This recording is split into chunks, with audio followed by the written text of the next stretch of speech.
लोकसभा का प्रथम अध्यक्ष कौन थे? जीवी मावलंकर। लोकसभा के अध्यक्ष और उपाध्यक्ष कौन से एक्ट के तहत लिया गया है? 1919 के एक्ट के तहत लिया गया ना? लिखवाए थे कि नहीं लिखवाए थे?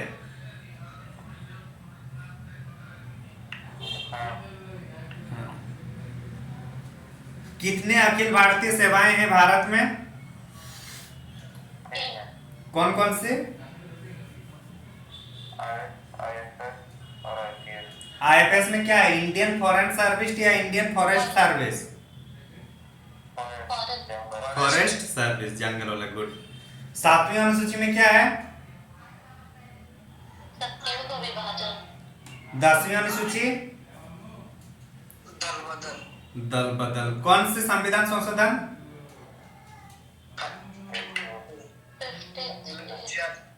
52 अमेंडमेंट 1985।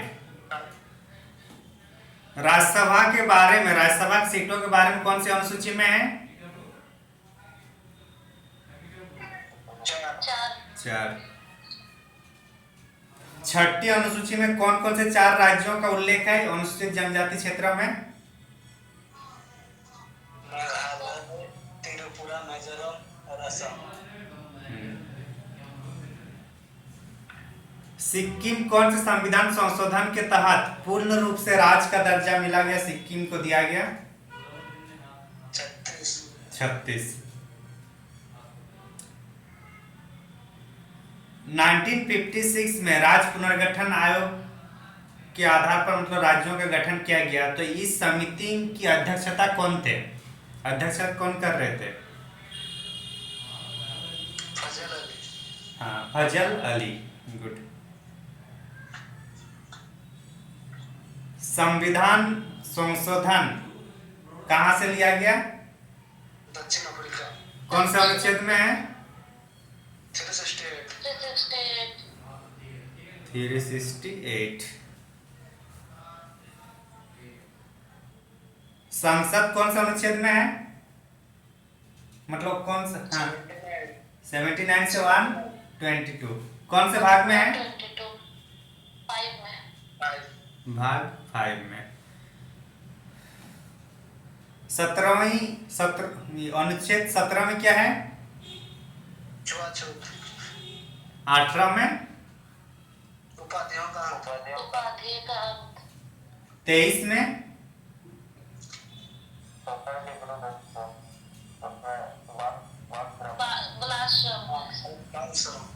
24 में 14 वर्ष से कम बच्चों को कारखाना में। भाग 4 का क में, भाग 4 का क में क्या है? मौलिक कर्तव्य। कहां से लिया गया है?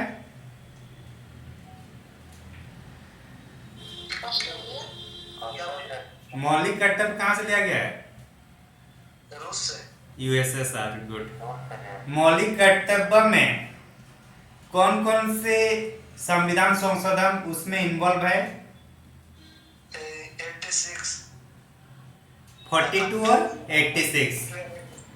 86 के तहत तो 11वां नंबर को ये किया गया कि बच्चों को पढ़ाना उनके पेरेंट्स की कर्तव्य है। प्रस्तावना में पहली बार संशोधन कब हुआ? 42। मिनी कॉन्स्टिट्यूशन कौन से संविधान संशोधन को कहा जाता है? 42। कौन सी समिति की सिफारिश पर आई थी ये? स्वर्ण सिंह समिति की सिफारिश पर।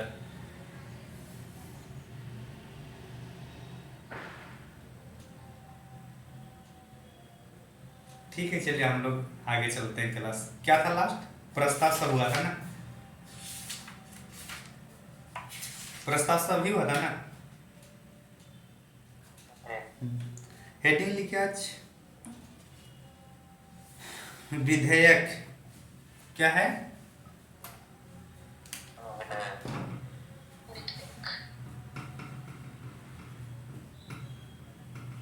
विधेयक, विधेयक मतलब कोई भी बिल, कोई भी नियम कानून, जैसे हम लोग मान के चले अपने से मान लेते हैं जो मंत्री है वो कुछ नियम कानून बनाना चाहता है, तो अभी एक आदमी या कुछ आदमी मिलकर चाह रहे हैं, अब उसको पूरे पटल पर रखा जाएगा कि उसमें मतलब चर्चा होगी कि इसमें कौन सा तथ्य सही है गलत है, इसके समाज पर क्या पड़ेगा, समाज के अंतिम पायदान पर जो है उनको इस नीति के तहत क्या फायदा मिलने वाला है, तो ये सब हम लोग देखते हैं। तो उसके बाद ही हम लोग फिर सदन में पारित होता है। दोनों सदन में, लोकसभा और राज्यसभा में, दोनों अलग अलग तरीके मतलब अलग अलग पारित किया जाता है। अंततः उनको राष्ट्रपति के पास भेजा जाता है। जब राष्ट्रपति उसमें सिग्नेचर कर देते हैं तभी कोई विधेयक अधिनियम में कन्वर्ट हो जाता है। तो समझ में आ गया? विधेयक में जब सिग्नेचर, SIGN सिग्नेचर किसकी होगी तो क्या हो जाएगा, ये एक्ट मतलब अधिनियम या कानून, यही होता है ना। तो कोई भी विधेयक, और विधेयक में कब, यहाँ कब जाएगा, यहाँ विधेयक जाएगा पहले लोकसभा या राज्यसभा, कहीं पे भी जा सकता है, ठीक ना, लोकसभा या राज्यसभा, और उसके बाद राष्ट्रपति के पास जाएगा और उसके बाद क्या बन जाएगा आपका एक्ट। लेकिन ये है हम लोग का साधारण विधेयक के बारे में। साधारण विधेयक, साधारण विधेयक हो सकता है, और संविधान संशोधन विधेयक, कौन सा, संविधान संशोधन विधेयक, ये लोकसभा या राज्यसभा कहीं पे भी हम लोग पारित कर सकते हैं, ठीक पहले। लेकिन जैसे धन विधेयक आएगा, कौन सा, धन विधेयक मतलब आर्टिकल 110, तो ये ये कहां पे लाया जाएगा, सबसे पहले लोकसभा, और ये राज्यसभा में जाएगा लेकिन नाम मात्र का, और उसके बाद यहाँ चला जाएगा राष्ट्रपति, और उसके बाद फिर कानून बन जाएगा। तो धन विधेयक सबसे पहले कहाँ लाया जाएगा, लोकसभा। हाँ, लोकसभा। संविधान संशोधन विधेयक लोकसभा राज्यसभा कहीं में भी ला सकते हैं। धन विधेयक सबसे पहले लोकसभा में लाएंगे। एक होता है और वित्त विधेयक, कौन सा, वित्त विधेयक, इसमें 117 का एक आर्टिकल, ये भी पहले लोकसभा में ही आएगा और उसके बाद राष्ट्रपति के पास जाएगा। लेकिन वित्त विधेयक और एक आता है, वित्त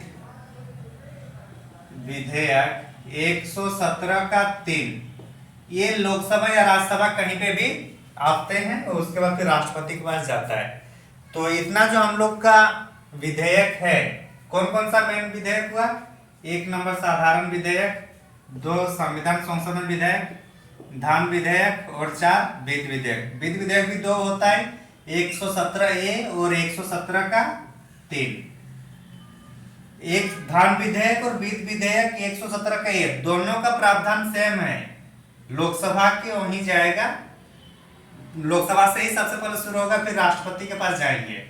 लेकिन इसको बाद में यहाँ राज्यसभा में, इसको राज्यसभा चाहे तो इसमें परिवर्तित कर सकती है, परिवर्तित करने का अधिकार है, राइट है, किसको, वित्त विधेयक 1 को। लेकिन धन विधेयक को राज्यसभा में कुछ नहीं कर सकता। हालांकि आगे जब हम लोग पढ़ेंगे तब देखेंगे। तो विधेयक के बाद समझ में आ गया ना, विधेयक, उसके बाद जैसे सिग्नेचर होंगे राष्ट्रपति के, उसके बाद कहां चला जाएगा, अधिनियम में। बात समझ में आ रही है इतनी दूर?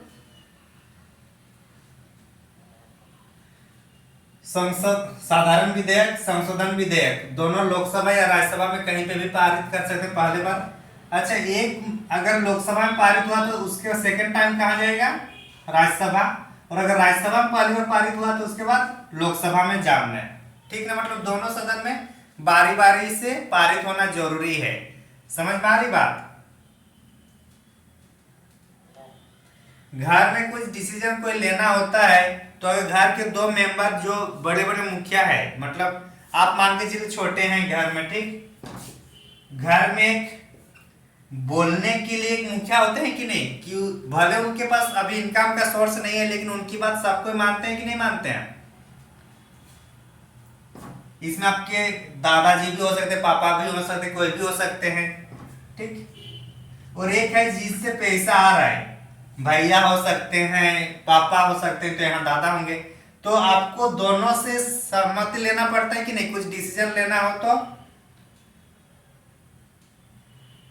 लेना पड़ता है। हाँ, तो ही सब चीज हम लोग को होता है, मतलब लोकसभा में भी और राज्यसभा में भी हम लोग को परमिशन लेना पड़ेगा।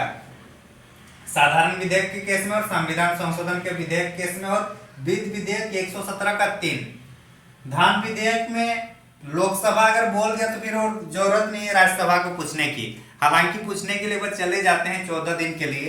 अगर 14 दिन के अंदर इसमें कुछ संशोधन कर दिया कौन, राज्यसभा, तो हो सकता है उस विधेयक पर कुछ ये लोग परिवर्तित कर सकते हैं, और नहीं भी परिवर्तित करेंगे तो भी ये लोग का मतलब डायरेक्ट राष्ट्रपति को वहां भेजने का ये लोग के पास अपना प्रावधान है।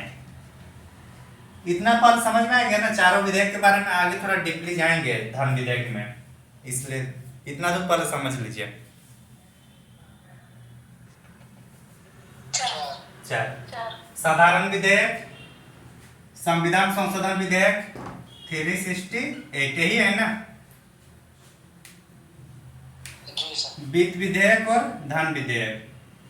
कोई भी विधेयक पहले या तो लोकसभा जाएगा या राज्यसभा, मतलब कोई भी पहले अगर लोकसभा है तो राज्यसभा में जाना होगा, और राज्यसभा में है तो लोकसभा में जाएगा। समझ में आ रहा है। विधेयक लोकसभा या राज्यसभा, राज्यसभा या लोकसभा में जाने के बाद दोनों जगह अलग अलग पारित होने के बाद राष्ट्रपति के पास जाएगा। राष्ट्रपति उसमें जैसे सिग्नेचर करेंगे तो फिर कहाँ चला जाएगा, कहाँ,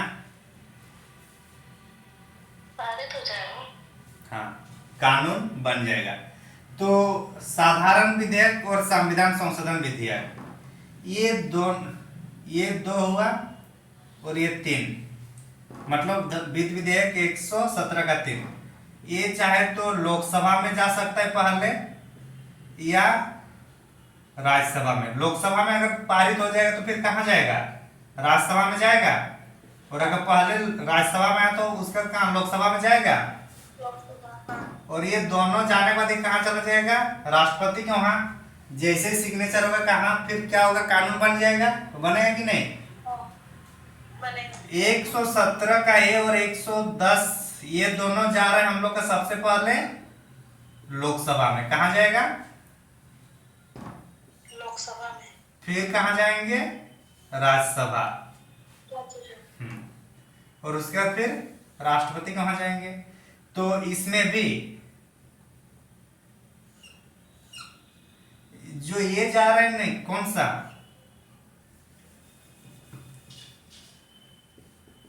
लोकसभा, फिर ये राज्यसभा जाएगा। तो ये इसको चेंज कर सकते, संशोधन कर सकते कौन, राज्यसभा भी, जो लोकसभा से शुरू होकर जाएगा। लेकिन अगर कोई धन विधेयक है तो यहाँ राज्यसभा के वहां जाएगा। राज्यसभा से यहाँ संशोधन करने के लिए आना जरूरी नहीं है। और अगर ये मान के चलिए यहाँ राज्यसभा 14 दिन तक ही रख रहा है, कुछ नहीं नियम कानून दे रहा है कि कुछ संशोधन करेंगे या नहीं करेंगे, तो भी अपने आप मान लिया जाएगा कि ये धन विधेयक पारित हो चुका है राज्यसभा से, डायरेक्ट कहा जाएगा, राष्ट्रपति के पास। तो इतना 4 विधेयक समझ में आ गया। साधारण और संविधान संशोधन विधेयक कहीं भी लोकसभा में भी ला सकते हैं पहले, या राज्यसभा में भी ला सकते हैं। अगर राज्यसभा में लाए तो फिर लोकसभा भेजना होगा, और लोकसभा लाए तो फिर राज्यसभा भेजना होगा। वित्त विधेयक का दूसरा वाला पार्ट, मतलब 117 का वो लोकसभा में ही पहले पारित करना होगा, और धन विधेयक 110 ये तो लोकसभा में ही आएगा, उसके अकॉर्डिंग फिर आगे चल देगा। समझ में आ रहा है, इतना तो समझ में आया। हाँ सर। कहीं कुछ डाउट,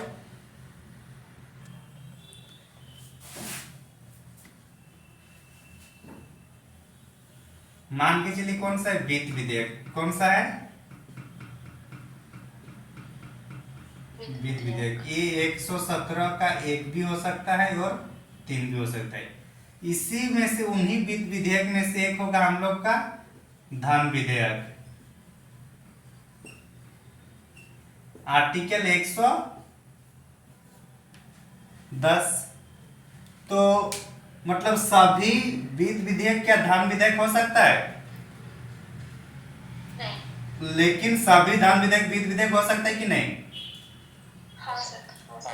तो किसी भी टैक्स को बढ़ाना या कम करना, ये सब जितने भी है, मतलब कोई बजट है, बजट में किसी का आवंटन कम किया गया तो उसके लिए आवंटन ज्यादा करना है। अभी जैसे कि लास्ट जो हम लोग पेंडेमिक देखे कोरोना के काल, उस टाइम तो उसके ऊपर हम लोग लगभग 500 करोड़ हम लोग आकस्मिक निधि में रखते थे, मतलब इमरजेंसी फंड में। जैसे ही कोरोना आए अभी लगभग 3000 करोड़ हम लोग अभी रख रहे हैं। कितना? 3000 करोड़ इमरजेंसी फंड में रख रहे हैं। पहले से 500 करोड़ रखते थे।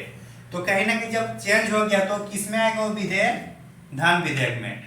लेकिन कुछ छोटा मोटा शुल्क वगैरह है तो सब जो शुल्क है वो सब किसमें आ जाएगा हम लोग का? वित्त विधेयक में। समझ में आ रहा है?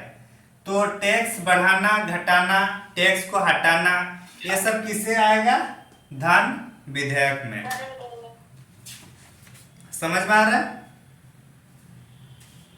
हाँ सर। कहीं पे चालान काट दिया सरकार ने कि हेलमेट नहीं पहनेगा तो 1000 रुपया का आपको टैक्स लगेगा। तो ये जिस तरह से जुर्माना वगैरह है ये सब राज्य के वित्त विधेयक में आएगा, ना कि धन विधेयक में। समझ में आई? अरे हाँ कि ना? वित्त विधेयक में आएगा सर। जुर्माना वगैरह सब वित्त विधेयक में आएगा, धन विधेयक टैक्स से संबंधित आएगा। समझे? हाँ सर। अब मान के चलिए, अच्छा इसके पहले हम लोग पढ़े थे कि लोकसभा धन विधेयक कौन सा है, ये कौन डिसाइड करेगा? लोकसभा नहीं, लोकसभा का अध्यक्ष डिसाइड करेगा, स्पीकर। ठीक ना? हाँ, आगे चले फिर आप लोग को इतना समझ में आ गया तब।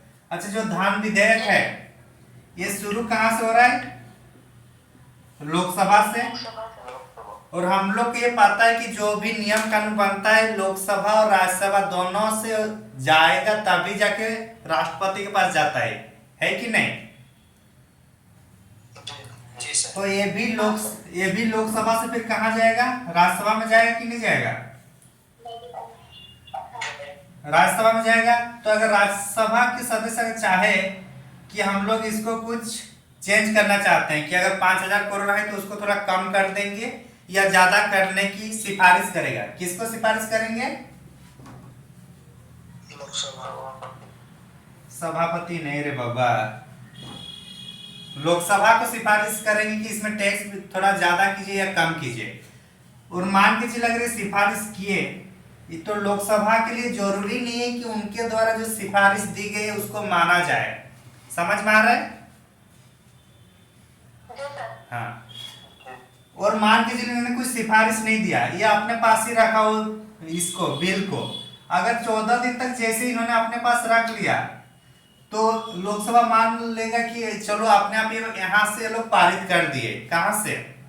राज्यसभा से। अगर कुछ नहीं करते चुपचाप अपने पास भी रखेगा 14 दिन, तब अपने आप वो पारित हो जाएगा, ऐसा माना जाएगा राज्यसभा से। और जब दोनों से पारित हो जाएगा तो कहाँ चला जाएगा ये फिर?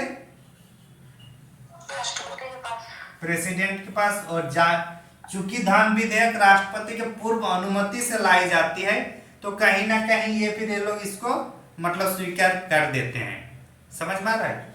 पूर्व अनुमति से लाया जाता है ना इनको। हाँ, तो जब राष्ट्रपति के पूर्व अनुमति से आएगा, मान के चलिए आप शहर में कहीं पे रह रहे हैं, गांव घर में या कहीं और आपके पेरेंट्स लोग रहते हैं, पेरेंट्स वाले गांव से कोई आ रहे हैं शहर तक और बोल देते हैं कि आपके घर वाले बोले हैं कि आप घर जाइए आपको कुछ पैसा मिल जाएगा। बोल दिए कौन? पेरेंट्स। अब इस स्थिति में अगर आप जब घर जाइएगा तो क्या आपको पैसा मिलेगा कि नहीं मिलेगा? मिलेगा। ज्यादा से ज्यादा ये हो सकता है कि बोलेंगे चलो अभी 1-2 दिन थोड़ा रुक जाओ, उसके बाद दे देंगे फिर चले जाना। ऐसे होता है ना? बिना पैसे का तो आपको मतलब रिटर्न करेंगे नहीं, जब वो लोग बुलाए ही हैं पैसा देने के लिए, बोलेंगे कुछ दिन काम कर लो, घर में कुछ काम है तो, कहते हैं कि नहीं। हाँ सर। तो सेम चीज वही है कि धन विधेयक जो है ना, धन विधेयक पूर्व अनुमति से लाई जाएगी प्रेसिडेंट के, और जब प्रेसिडेंट के दोनों सदन में पारित होने को जब प्रेसिडेंट के पास जाएगा ये धन विधेयक, तो प्रेसिडेंट या तो क्या करेंगे, उसको अपने पास रख लेगा कुछ टाइम के लिए, या फिर स्वीकृति दे देगा, मतलब लेकिन दोबारा सदन में नहीं भेजेगा। समझ में आ रहा है। हाँ सर। आगे चले, ये कॉन्सेप्ट याद कर लीजिएगा, ठीक ना। पूर्व अनुमति से आता है, और लोकसभा राज्यसभा के पास जाता है तो 14 दिन रहता है। अगर 14 दिन नहीं मानते तो फिर अपने आप उनको माना जाता है कि पारित हो चुका है। इंपॉर्टेंट है। आगे चले, जी सर। संयुक्त बैठक। संयुक्त बैठक तो हम लोग पढ़ ही चुके हैं ना, फिर इसको अच्छा देख लेते एक बार। कहीं डाउट होगा तो पूछिएगा, एग्जाम के पहले जितना डाउट है सब सॉल्व करेंगे, लेकिन एग्जाम के बाद नहीं पूछना है। क्या संयुक्त बैठक,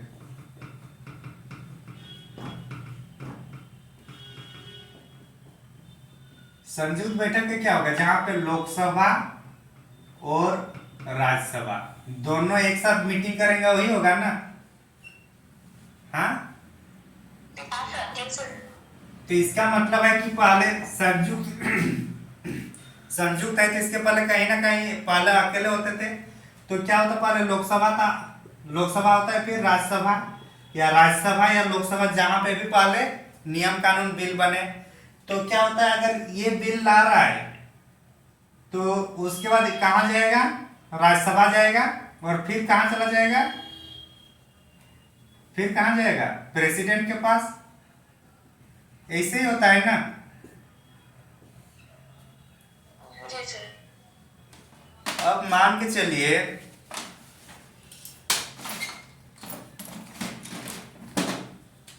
अब ये भी हो सकता है कि कोई राज्यसभा से आएगा, राज्यसभा से कहाँ जाएगा, फिर लोकसभा, और लोकसभा के बाद कहाँ जाएगा, फिर प्रेसिडेंट।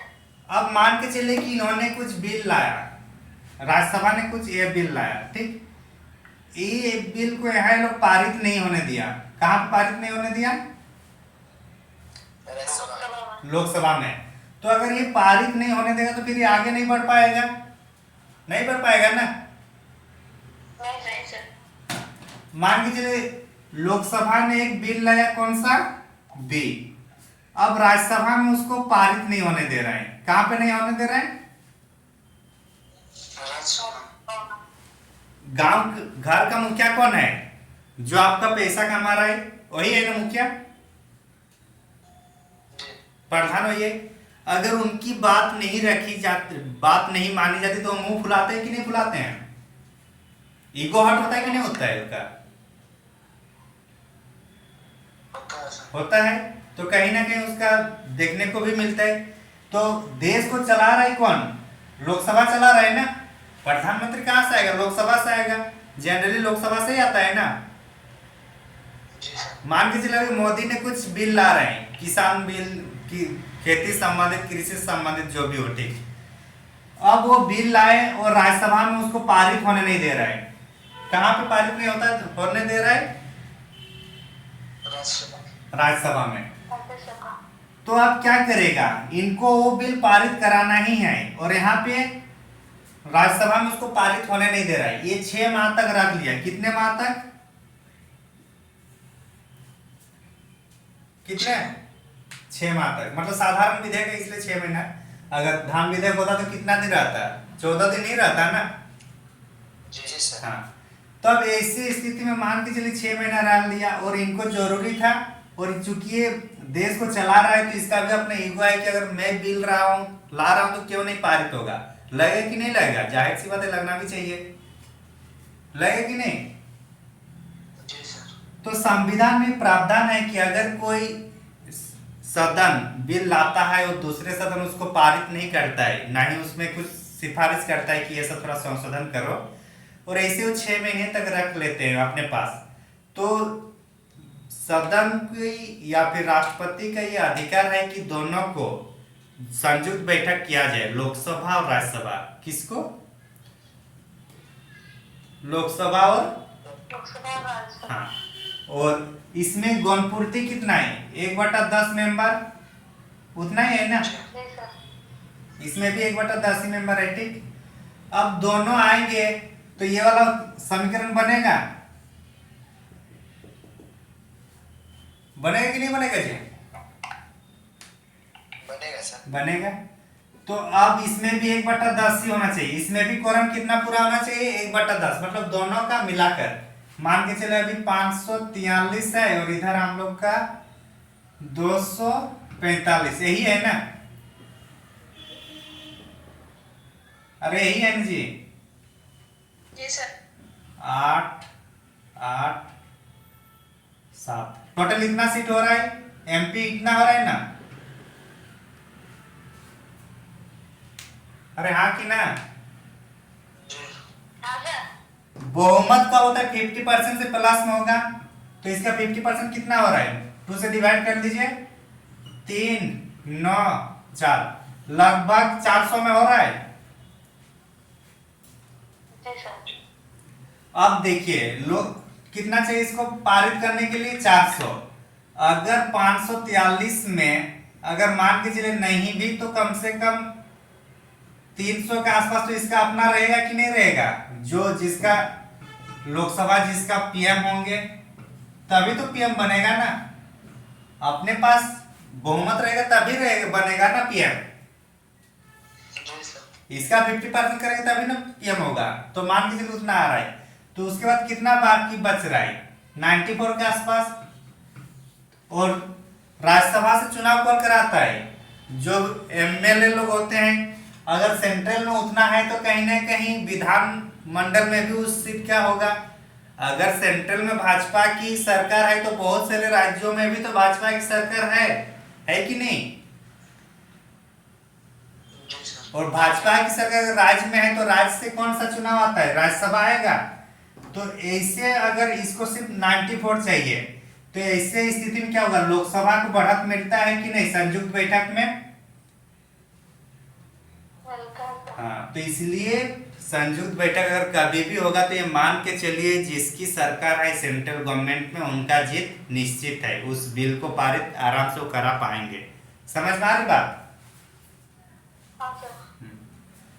तो मतलब हम लोग क्या समझ में आ गया कि संयुक्त बैठक तब लाई जाती है कि जब संसद में कोई विधेयक को पारित करने में दिक्कत होती है। मतलब एक लोकसभा अगर पारित कर दिया तो राज्यसभा ने पारित नहीं किया, या फिर जब राज्यसभा ने पारित किया तो लोकसभा ने उसको पारित नहीं कर दिया। बोलने का सीधी बात यह है कि जो हम लोग विधेयक था वो आगे नहीं बढ़ पाया, गतिरोध हो गया, मतलब ब्रेक का काम कर लिया कोई दो में से कोई एक सदन, किया कि नहीं? ऐसी स्थिति में इसी गतिरोध जो आ रहा है इसको आगे बढ़ाने के लिए संविधान में हम लोग का संयुक्त बैठक का प्रावधान है। कहां पे हम लोग का ये?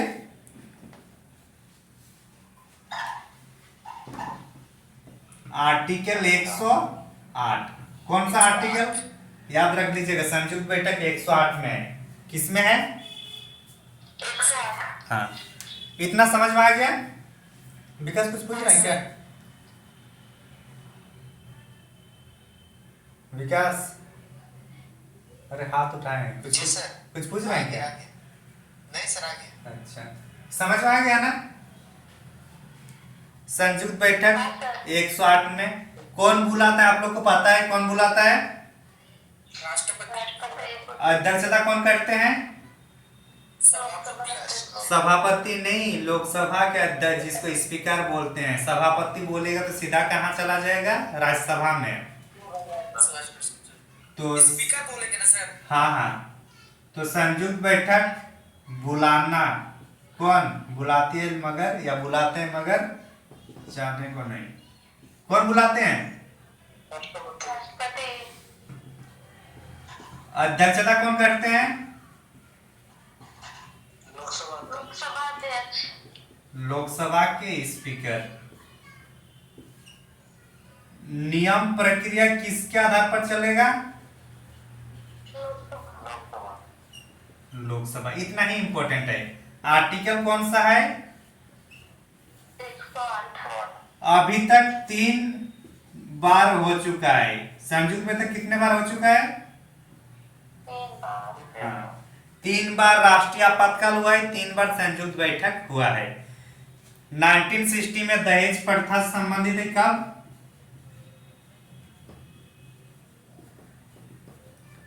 दहेज प्रथा निषेध एक्ट। उसके बाद हम लोग का आया है 1977। दिख रहा है ना लास्ट तक? हाँ सर। बैंक सेवा आयोग विधेयक आयोग बिल 1977 हो गया। और अंतिम रूप से आएगा हम लोग आतंकवाद निवारण विधेयक। आतंक कब है?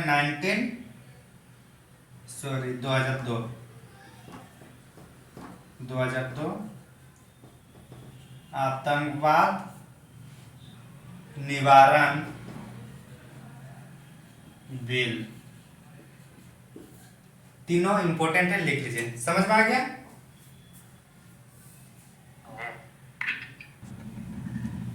संयुक्त बैठक हो गया। अब नेक्स्ट हेडिंग होगा हम लोग का बजट। कौन सा होगा? बजट।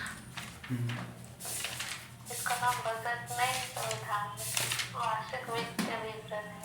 संविधान में बजट को क्या कहा गया? वार्षिक वित्तीय विवरण। वार्षिक वित्तीय विवरण। अच्छा, इसका कोई स्क्रीनशॉट लिए थे क्या? हाँ सर। भेजिएगा ना मेरे को, ग्रुप में भेज दीजिएगा वैसे। ओके, ठीक है। Budget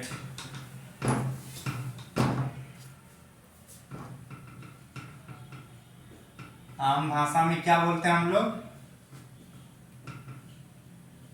budget.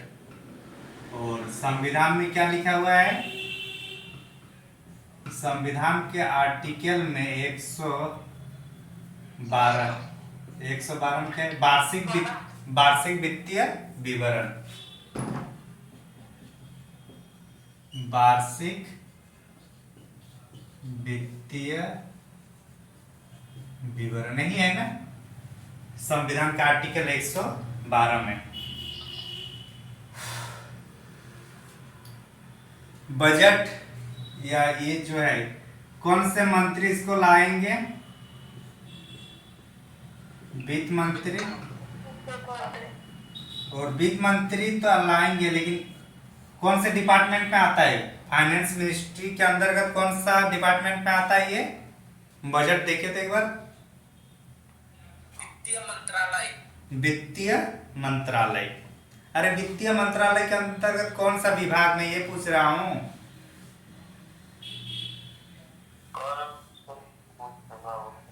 स्टैटिक्स करके कुछ आता है सर। सांख्यिकी है क्या? हाँ, सांख्यिकी। कंफर्म कीजिए।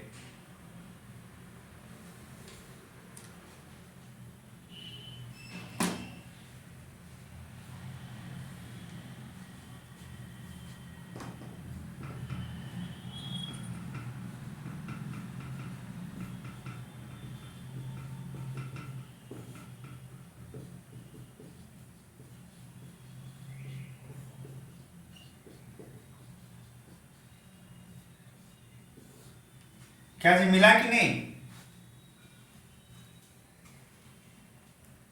आर्थिक कार्य विभाग। कौन सा विभाग? आर्थिक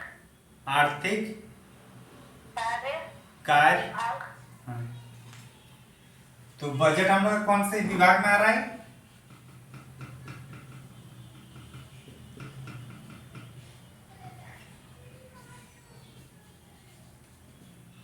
आर्थिक कार्यकारी डिपार्टमेंट। वित्तीय वर्ष कोई भी सरकार की, जैसे हम लोग सीएनटी में एसपीटी में देख रहे थे ना, अगर भूस्वामी अगर है तो वहां की जो भूस्वामी अगर सरकार है तो वहां की लगान सरकारी वर्ष के अनुसार होगा वित्तीय वर्ष। तो सरकारी वित्तीय वर्ष वहां क्या देख रहे थे हम लोग? अप्रैल महीना तो यही है, वित्तीय वर्ष सरकार का कब से शुरू होता है? 1 अप्रैल से लेकर 31 मार्च तक चलता है। समझ में आ रहा है?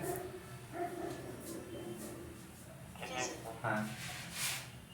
बजट हुआ, वार्षिक वित्तीय विवरण, वित्त मंत्री, आर्थिक कार्यकाल। सबसे ज्यादा बजट कौन पारित किए हैं, पेश किए हैं? मोरारजी देसाई। सर्वाधिक बार कौन किए हैं?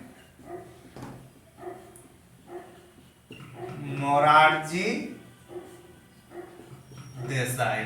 कितने बार? 10 बार। 6 बार हम लोग का किसका है? सीतारमन।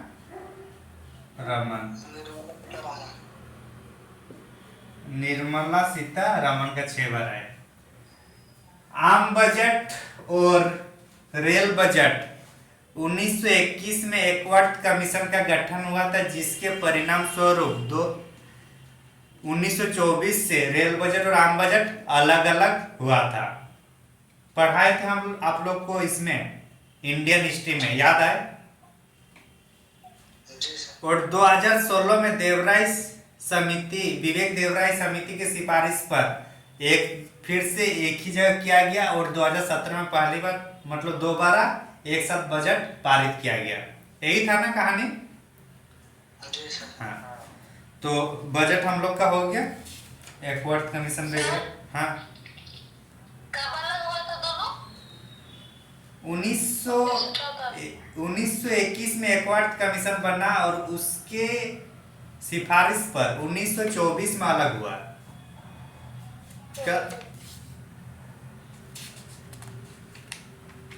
मान के चलिए कोई बजट है, ठीक, किसी में मान के चलिए कि हेल्थ सिस्टम में कम बजट था, और अचानक कोरोना का महामारी आ गया, तो उस हेल्थ सिस्टम में अब पैसा ज्यादा देना होगा कि नहीं देना होगा उसी साल? या ये सोचेंगे कि इसको 500 करोड़ दिया गया था या 1000 करोड़ दिया गया था हेल्थ सिस्टम में, तो 1000 करोड़ ही देना है, आगे नहीं देना है, ऐसा सोचते हैं क्या हम लोग? हाँ, उनको इमरजेंसी है तो और पैसा देंगे। भले एक कोई परिवार है, किसी एक मेंबर को पैसे ज्यादा जरूरत है, भले उनको पहले सबको सामान दिया गया, लेकिन लगा इनको और ज्यादा जरूरत है, तो बाकियों से थोड़ा बहुत ले दे के दिया जाता है कि नहीं? और ज्यादा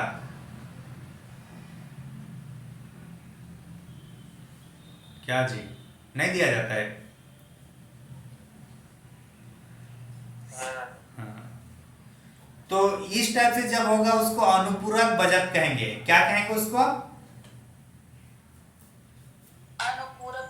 अनुपूरक बजट। जब मतलब पूरी तरीके से उसका काम नहीं मतलब उसमें होता है, तो दोबारा बजट उसको दिया जाता है, अलॉटमेंट किया जाता है, उसी को अनुपूरक बजट कहा जाता है। इतना समझ में आ गया?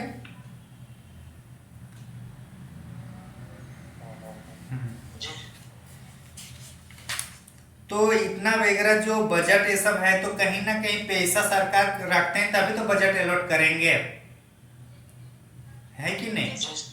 तो सरकार जनरली 3 खाता रखता है, उसको निधि कहते हैं हम लोग, फंडिंग कहते हैं। ये हम लोग का भाग 12 का 264 के आसपास है। कितना? 264 से लेकर 308 तक है हम लोग का भाग 12, और इसी में निधि से संबंधित है। तो इतना समझ में आ गया ना? बजट मिटा दें।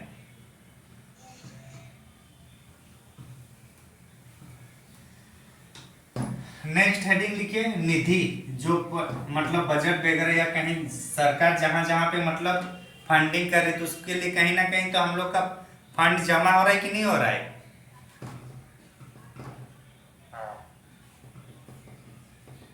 निधि स्पेलिंग ऐसे होता है ना? अच्छा, भाग 12 में किस में है?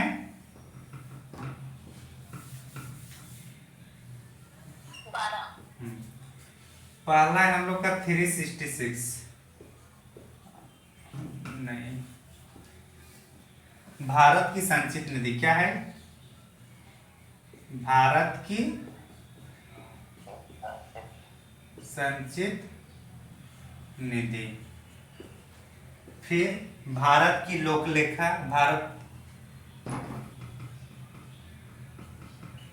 भारत की लोक लेखा निधि, और उसके बाद भारत की क्या होगा, आकस्मिक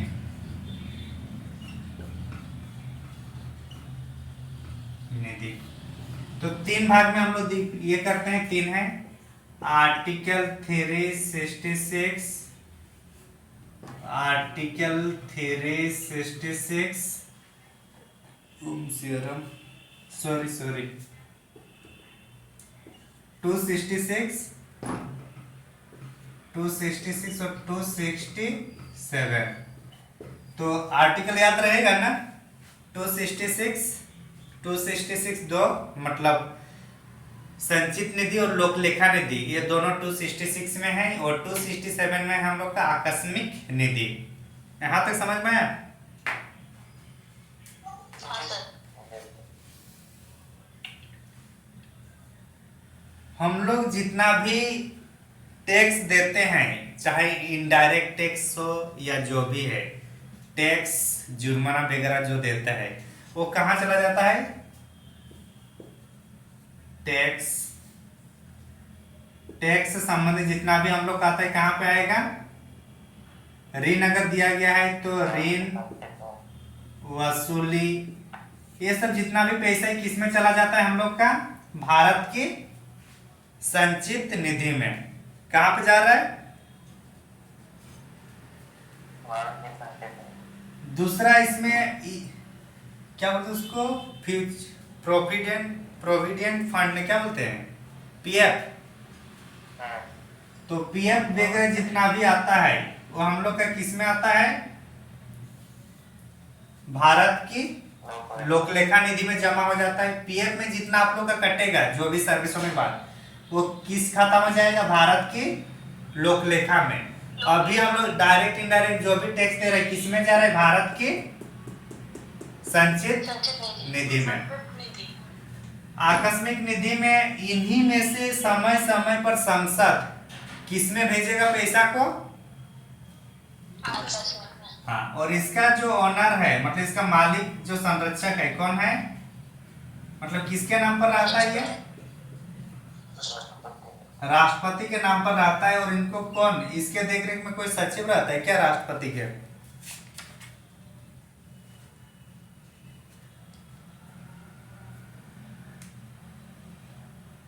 राष्ट्रपति की ओर से वित्त सचिव इसको चलाते हैं। कौन चलाते हैं? संचित निधि संसद के हाथ में रहता है। किसके हाथ में? ये दोनों संसद के हाथ में रहता है, ये राष्ट्रपति के हाथ में रहता है। तो आप लोग सुने होंगे कि चाहे राष्ट्रपति की बात करें या यूपीएससी को जो चेयरमैन है या सदस्य है, सबका वेतन किससे आता है? भारत की संचित। हाँ, तो हम लोग जो ऑफिसर लोग जो टैक्स मतलब लोग का जो इनकम है, तो लोग क्या बोलते हैं, या जो योजनाएं आ रही है तो हम लोग क्या बोलते हैं? तो हम ही लोग की पैसा से हम ही लोग को दिया जा रहा है, ऐसे बोलते हैं ना। हम लोग टैक्स दे रहे हैं, उसी टैक्स से तो ऑफिसर का सैलरी आ रहा है कि नहीं? तो इसलिए ऑफिसर लोग को बोला जाता है कि आप आम जनता से विनम्र होकर अपना बात व्यवहार रखिए। लेकिन क्या होता है, उल्टा होता है कि नहीं होता है? Tax, indirect tax, direct tax हम लोग दे रहे हैं, उसी से पैसा किसको आ रहा है? ऑफिसर लोग की सैलरी। और वही हम लोग को फिर क्या दादागिरी चलाते हैं कि नहीं चलाते हैं? मतलब जिसका खा रहे हैं उसी का हम लोग आंख दिखा रहे हैं, यही हो रहा है ना। आगे आप लोग ऑफिसर बनिएगा तो समाज में ये ध्यान रखिएगा कि जो आप लोग को पैसा या जो सुविधाएं मिल रही है, ये कहीं ना कहीं जिनके लिए आप सेवाएं दे रहे हैं या जिनका आप लोग काम कर रहे हैं उन्हीं लोग का पैसा है। और उस तरीके से मतलब व्यवहार भी रखना है, समझ में आ रहा है? और जितना बड़ा ऑफिसर बनेगा उतना पोलाइट होना जरूरी है। अशोक चाहता तो जब पूरे भारत को ये करे तो उस टाइम और भी तो उनके पास था, वो क्यों धर्म का रूप लिया? धर्म के रास्ता पे क्यों चला? क्योंकि एक टाइम के बाद उनको पता चला अगर पूरे सम्राट को अगर एक साथ जुड़े रखना है तो डर और भय से हम लोग नहीं रख सकते हैं, तो उससे प्यार मोहब्बत से रहना जरूरी है। और लोग धर्म को ज्यादा मानते हैं, तो इसलिए धार्मिक रास्ता को उन्होंने चुने। उनको कोई ये नहीं हुआ कि उनने इतना रक्त बहाया तो उनको दयालु आ गया। दयालु दयालु कुछ नहीं था, उनको बस उस सम्राट को बनाना था, बना के रखना था उनका। समझ में आ रही बात? जी सर। हाँ, हर एक चीज में इकोनॉमिक्स और शासक वाला सेंस लगाइएगा। धार्मिक तो ऊपर का बस बोल देते हैं कि धर्म से ज्यादा मतलब उनका हृदय परिवर्तन हुआ, वैसा कुछ नहीं है। तो ये समझ में आ गया ना कि ऑलमोस्ट हम लोग जो भी राष्ट्रपति उपराष्ट्रपति को जो वेतन मिलता है, उपराष्ट्रपति को वेतन मिलता है क्या जी? नहीं। हाँ, तो नहीं सर। उपराष्ट्रपति सभापति को अगर ये दे कि राष्ट्रपति उपराष्ट्रपति आदि संवैधानिक अधिकारियों की पेमेंट भारत की संचित निधि से आती है, तो स्टेटमेंट सही है या गलत है? गलत है। गलत है, क्योंकि उपराष्ट्रपति भी यहाँ मैंने बोला हूँ, तो उपराष्ट्रपति का पेमेंट नहीं होता है। भावना को नहीं सोचना है कि उपराष्ट्रपति बोल रहा है तो ये मान के चले कि मतलब सभापति को बोल रहा है। समझ में आ रहा है ना? भावनाओं में नहीं जाना है, जो लिखा है उतना ही समझना है। समझ में आ रही बात? हाँ, सर। तो तीनों निधि समझ में आ गया आप लोग को। इम्पोर्टेंट ये इमरजेंसी में था, पहले 500 करोड़ के आसपास था, लेकिन जैसे ही कोरोना जैसा आ गया तो उसके बाद इसमें बढ़ा दिया गया और इसमें लगभग 3000 करोड़ रख दिया गया। अभी कितना अभी फंडिंग है यहाँ पे हम लोग का? 3000 करोड़ के आसपास। पहले 500 करोड़ रखते थे। हाँ बोलिए।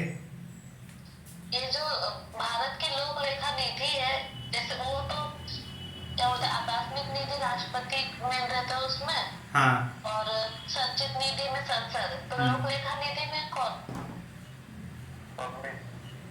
बैंक की जमा भी से बैंक जमा वगैरह सब है, इसी में सब रखा जाता है। तो इसमें जो है ना लोकलेखा वाला, मेरे को लग रहा है योजना में आता होगा। एक मिनट, ये जनरली बैंकों से संबंधित कर रहा है, आदान प्रदान। जैसे अगर कोई मतलब कोई क्या बोलते हैं, बैंक जो आरबीआई है, आरबीआई भी तो पैसा कहाँ से, कहीं ना कहीं उनको भी तो फंडिंग कर लेना होता है ना। आरबीआई जो पैसा जो ये करते हैं, क्या डेली वो पैसा छापते हैं क्या आरबीआई? नहीं, तो अभी तो कहीं ना कहीं सरकार उसको पैसा देती है, और जब सरकार के पास पैसा नहीं तो तब जाके पैसा छापना पड़ता है। ऐसा ही होता है ना। तो ऑलमोस्ट बैंकों में आदान प्रदान किया जाता है, वो हम लोग का लोक लेखा से ही आता है। समझ में आ रहा है? हाँ सर। और सैलरी वगैरह जितना है हम लोग का इसमें आ रहा है संचित निधि, और इन्हीं में से कुछ कुछ बचा के इसमें रखा जाता है। आगे चले। वो कितने रखा जाता है सर? अभी कोरोना के टाइम जरूरत पड़ा ना, वो इमरजेंसी पड़ गया था ना। फिर अगर मान के चले बिहार में आपका बाढ़ आ रहा है, केरला में, ये सब गोवा में बाढ़ आ रहा है, तो उसको फंडिंग करना पड़ेगा ना। कहीं भूकंप से आ रहा है तो उसको फंडिंग करना पड़ेगा ना। तो आप लोग का घर में इमरजेंसी के लिए कुछ पैसा रहता ही होगा, हर घर में रहता है कि नहीं? और वो पैसा हो सके घर वाला आप लोग को नहीं बताते होंगे, वो कहीं और छुपा के रख देते होंगे। हालांकि नोटबंदी के बाद ये सब थोड़ा रखना कम हुआ है अभी, ठीक ना? सर थोड़ा साइड।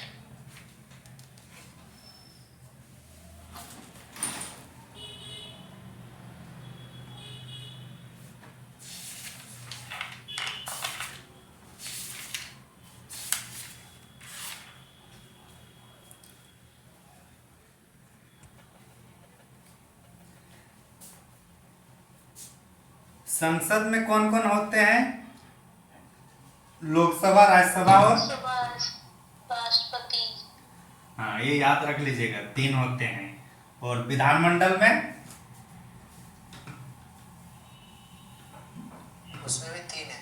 हाँ, विधानसभा, विधान परिषद और राज्यपाल।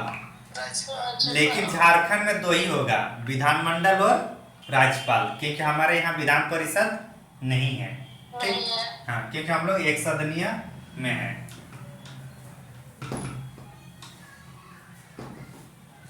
तो ज्यादातर हम लोग अभी तक जितना पढ़े उनमें से क्या लगा, लोकसभा का ज्यादा पावर है या राज्यसभा का?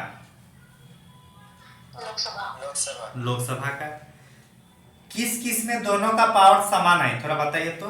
जनरली हम लोग क्या देखे, लोकसभा राज्यसभा से ज्यादा पावरफुल है, देखे कि नहीं देखे? हाँ सर। अब थोड़ा देखेंगे कि लोकसभा और राज्यसभा का बराबर भी रखा गया है, और कुछ पॉइंट हम लोग देखेंगे कि लोकसभा से ज्यादा बड़ा कौन है पावर के आधार पर, ठीक ना। पावर ये तो जनरली हम लोग को समझ में आ गया, जैसे कि धान विधेयक, ये सब में किसको है, धान विधेयक हुआ, संयुक्त बैठक। अच्छा एक मिनट, जहां संयुक्त बैठक लिखे ना, धान विधेयक और संविधान संशोधन के लिए संयुक्त बैठक नहीं होता है, किस किस के लिए? धन विधेयक और संविधान संशोधन, क्योंकि संविधान संशोधन में दोनों को बराबर इंपॉर्टेंस दिया गया है। संविधान संशोधन विधेयक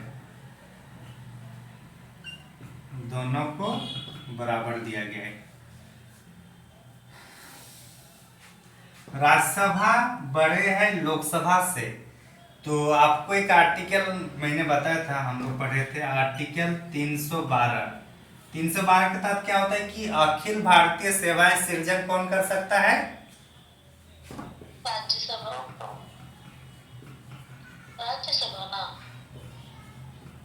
हाँ, अखिल भारतीय सेवाओं का सृजन करने की शक्ति सिर्फ और सिर्फ किसके पास है? राज्यसभा। दूसरा, राज्यों के लिए अगर कुछ ये बनाना है सूची, राजसूची के विषय, तो राजसूची के विषय कौन बनाएगा? राज्यसभा। कौन? राज्यसभा। राज्यसभा।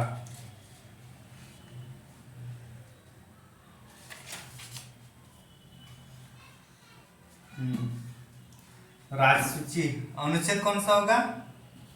आर्टिकल 249 के तहत राजसूची के विषयों को अगर बढ़ाना है तो कौन करेंगे? कौन?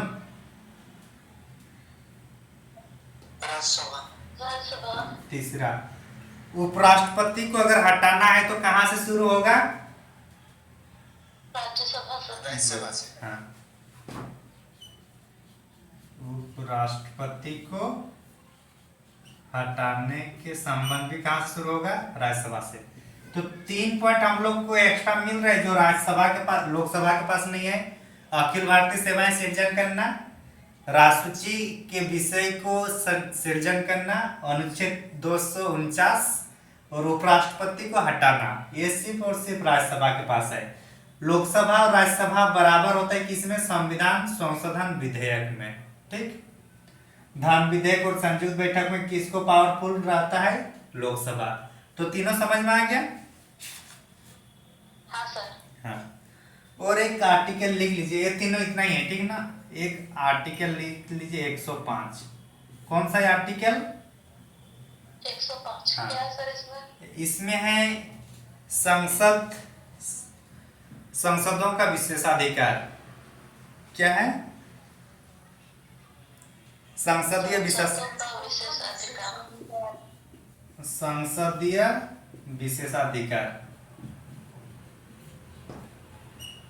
संसदीय विशेषाधिकार। तो इस संसदीय विशेषाधिकार के तहत अगर कोई व्यक्ति को मतलब 3 सत्र होता है ना, तो 3 सत्र में तो भाग लेना ही होता है, एमपी लोगों को, मंत्री लोग को, होता है कि नहीं? तो ऐसी स्थिति में अगर किसी ने अगर क्राइम मतलब सिविल ये में किया है, मतलब कुछ क्राइम है सिविल ये में, तो उसको 40 दिन पहले, सत्र शुरू होने से 40 दिन पहले और 40 दिन बाद तक उसको अरेस्ट नहीं किया जा सकता है। पहला पॉइंट। दूसरा, अगर कोई संसद में सदन में पार्टिसिपेट करने के लिए आ रहे हैं तो अभी उस समय पुलिस उसको गिरफ्तार नहीं कर सकती। इस टाइप से जो भी है ये संसदीय विशेषाधिकार में आता है। कोई संसद के बारे में गलत नहीं बोल सकते हैं, ठीक ना।